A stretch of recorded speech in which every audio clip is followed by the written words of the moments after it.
In this lesson, we will review some basic integration rules from Calculus 1. With this integral, notice that the 3 can factor out of the integrand, giving us 3 times the integral of 1 over the root 1 minus x squared dx, and the antiderivative of 1 over the root of 1 minus x squared is arcsine. So the antiderivative is 3 arcsine of x plus c, or 3 sine inverse of x plus c.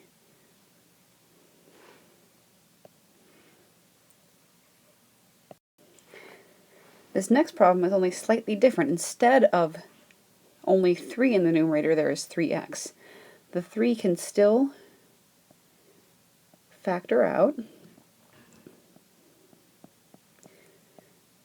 but now the antiderivative is no longer arctan, so we're going to do a U-substitution.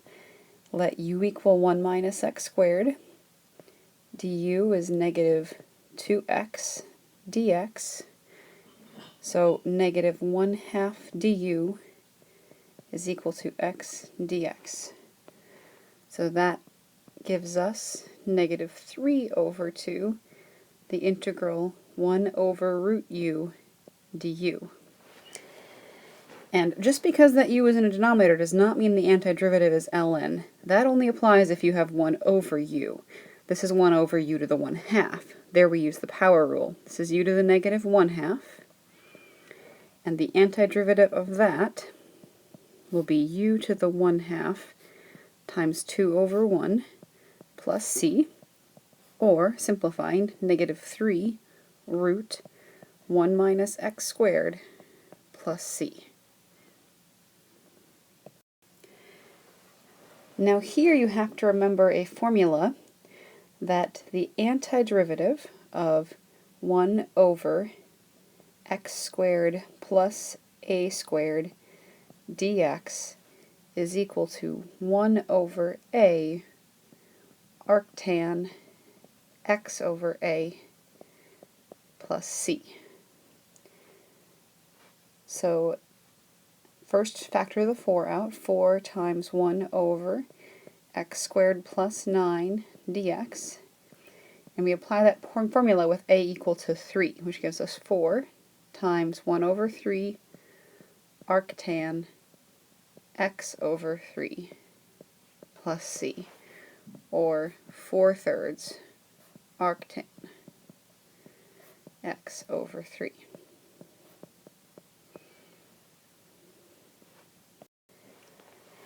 Once again, a little different. Now there's an x in the numerator, so the 4 still factors out, but we no longer have an antiderivative of arctan. Here, if we do the u substitution, u equal to x squared plus 9, du is equal to 2x dx, or 1/2 du is equal to x dx.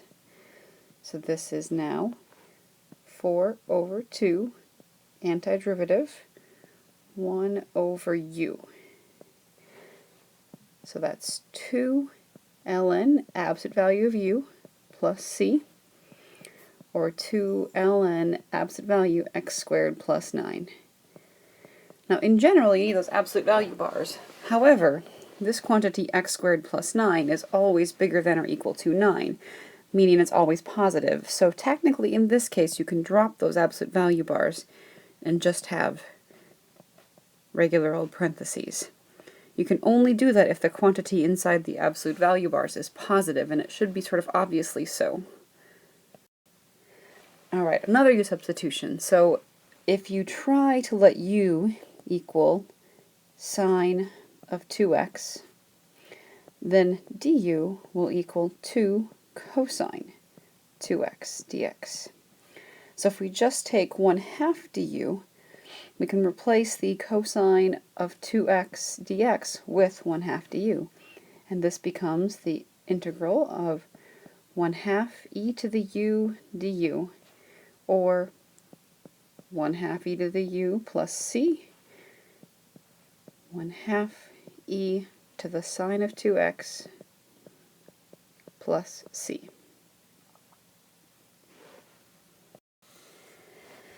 Here, let's let u equal 9 minus t. Be careful, it's easy to miss this. Du is actually equal to negative dt. So, negative du is equal to dt. Now this becomes 2 times the integral of negative du over u squared. Or, once again, we're going to use the reverse power rule, negative 2 antiderivative u to the negative 2 du. So that's negative 2. Now negative 2 plus 1 is negative 1, all divided by negative 1 plus c.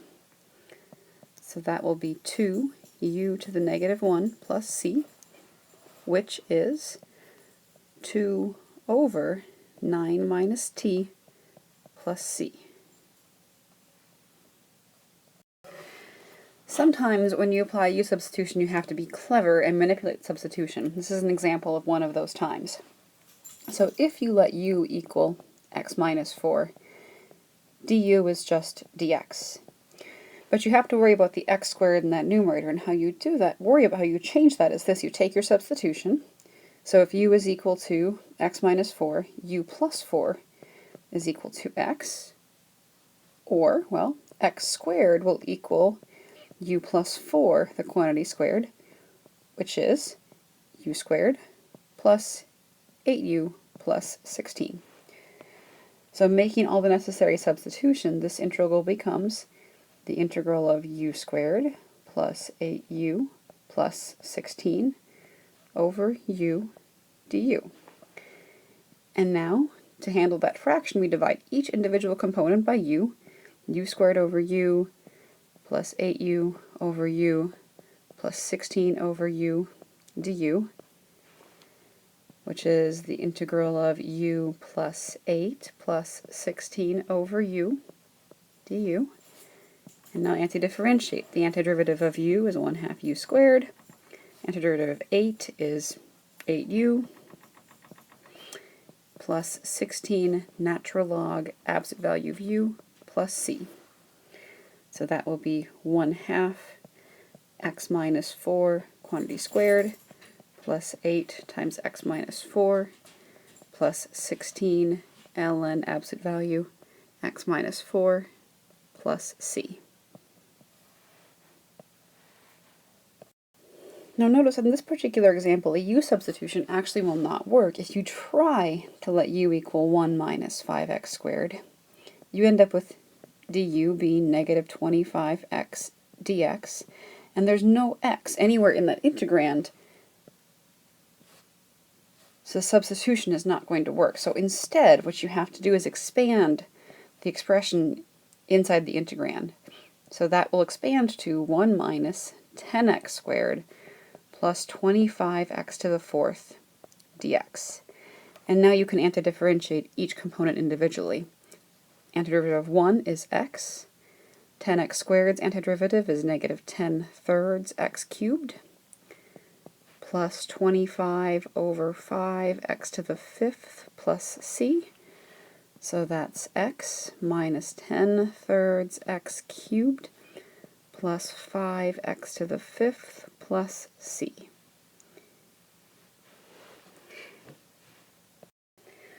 The only tool we have at our disposal really is a u substitution, so let's just try it. So if we let u equal 4 over t, remember that's 4 times t to the negative first. Now, when you differentiate that, du, that's negative 4 t to the negative 2 dt. Be careful not to mix up differentiation and antidifferentiation. So negative 4 over t squared dt. And you see how we have this dt over t squared. So if I just move the negative 4 with the du, negative 1/4 du will equal 1 over t squared dt. And my integral becomes negative 1/4 antiderivative sine of u du. And the antiderivative of sine is negative cosine plus c, and we'll u is 4 over t, so this is positive 1/4 cosine 4 over t plus c. Now it isn't immediately obvious how one would apply a u substitution here because there's just one function. But if you remember that tangent is actually sine over cosine, so we have sine x divided by cosine x dx. We can make a u substitution for cosine. Then du is negative sine x dx. So negative du is equal to sine x dx. So this becomes the integral of negative 1 over u du, which is antidifferentiates to negative ln absolute value of u plus c, or negative ln absolute value cosine x plus c. Now that's one form of the antiderivative. Another common form uses a tricky thing about logs. So remember that with logarithms, coefficients can pull back up as powers. So this negative 1 becomes a power of negative 1. So I have ln absolute value cosine of x, where the cosine of x is to the negative first power, plus c. And remember that cosine of x to the negative first power means I have 1 over cosine x. And 1 over cosine is defined to be secant. So another way to express this formula is ln absolute value of secant of x plus c.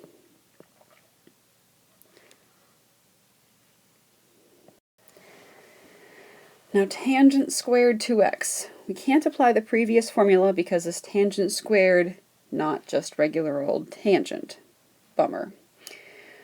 Alright, so instead you have to remember something about Pythagorean identities. And a lot of integration involves things like this, tricks or manipulations that make this into make the integrand into something that you can handle. So first recall that sine squared of something like u plus cosine squared of u equals 1. That's the basic Pythagorean identity. In order to get an identity involving tangent, recall that tangent is sine over cosine. So take this whole expression and divide everything by cosine squared of u. Sine squared u over cosine squared u is tangent squared u plus 1 equals secant squared u. So that means that tangent squared u is equal to secant squared of u minus 1. And that lets us change the integrand of inside of this integral into an integral of secant squared of 2x minus 1. So this is true as long as the u's are equal. So in this case my u is 2x. Now an antiderivative of secant squared is tangent, so an antiderivative of secant squared 2x is tangent 2x. That's not quite right. If you differentiate tangent 2x, because of the chain rule, you get secant squared of 2x times 2. In order to not have that 2 there, you'll have to insert a coefficient of 1/2, and then minus x plus c.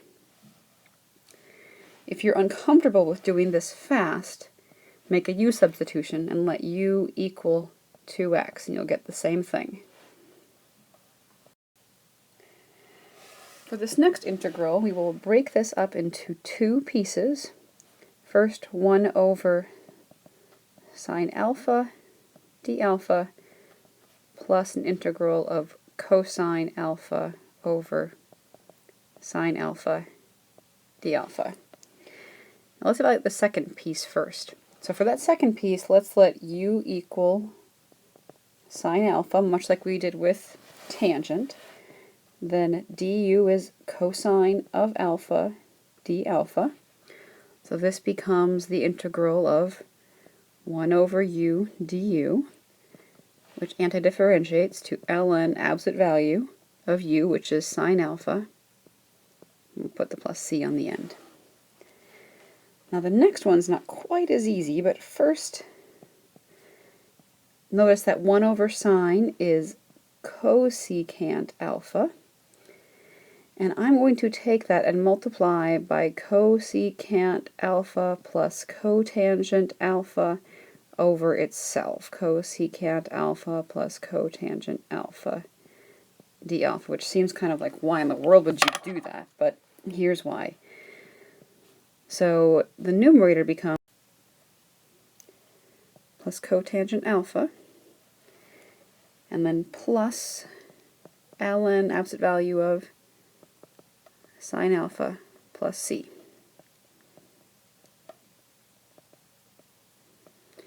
So your book just gives you those formulas, but that is where they come from. The blue one that we solved, not very difficult, but the red one is a really rather tricky trick to figure out the antiderivative of cosecant of alpha. Another clever trick. So letting u equal 1 plus e to the x will not work because the derivative of u does not appear elsewhere in this integral. So x-nay that method.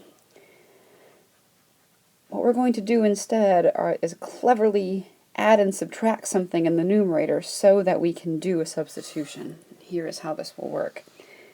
So we have the integral of 1 plus e to the x, and I can't just add e to the x to the numerator. To be fair, I have to also take it away, still over my denominator.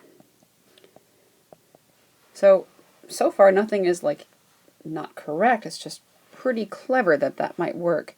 And here's how this will work.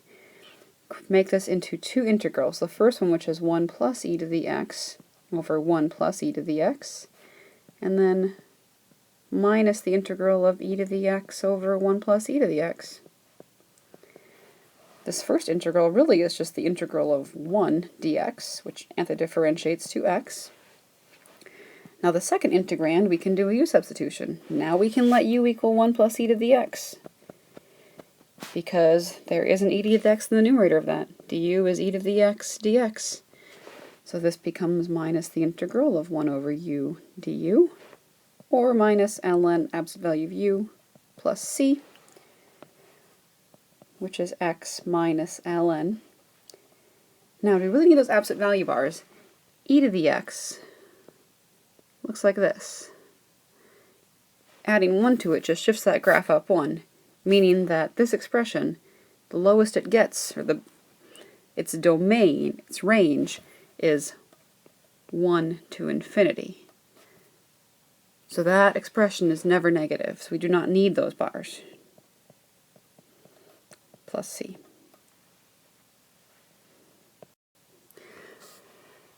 Now the next integral is a definite integral, which means we're finding the area under this curve between 1 and e. And the first thing that I think is smart to do here is notice that that power of 3 and that ln, because of properties of logs, can pull down and become a coefficient. And next, I think it would be easiest to break this into two integrands. One, which is the integral from 1 to e of 1 over x dx, minus 3 times the integral from 1 to e of ln of x over x.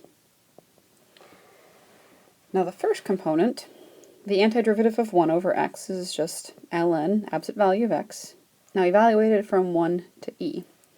So we have ln of e minus ln of 1, which is 1 minus 0.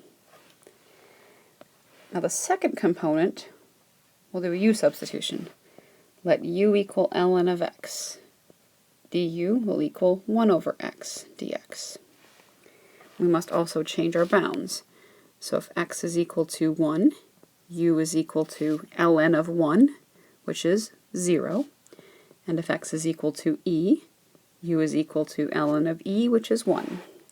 So we have minus 3 times the integral from 0 to 1 of u du. And if you change your bounds to being u values, there is no need or no reason to go back to the x's. So minus 3, antiderivative of u is 1/2 u squared, evaluated from 0 to 1. So we'll have minus 3 times 1/2. So this is 1 minus 3 over 2, or negative 1/2. And remember that that definite integrals find the signed area under a curve. So this means that there is more area underneath the x-axis than above the x-axis for this curve between the values 1 and e. Now with this integral, it isn't immediately obvious what you might let your u be, but let's just try. If we let u equal tangent of x, your du is secant squared, and there's no secant squared anywhere, so that's not going to work. Well, the best you can do is just try to let u equal ln of cosine x. Now du, don't forget your chain rule, will be 1 over cosine x times negative sine x dx. And just recall that sine over cosine is tangent. So du is negative tan x dx. And you just have tan x dx, so negative du is equal to tan x dx.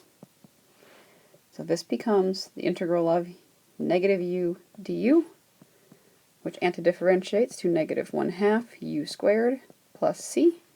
And u was ln of cosine x, so we have negative 1/2 ln of cosine x squared plus c.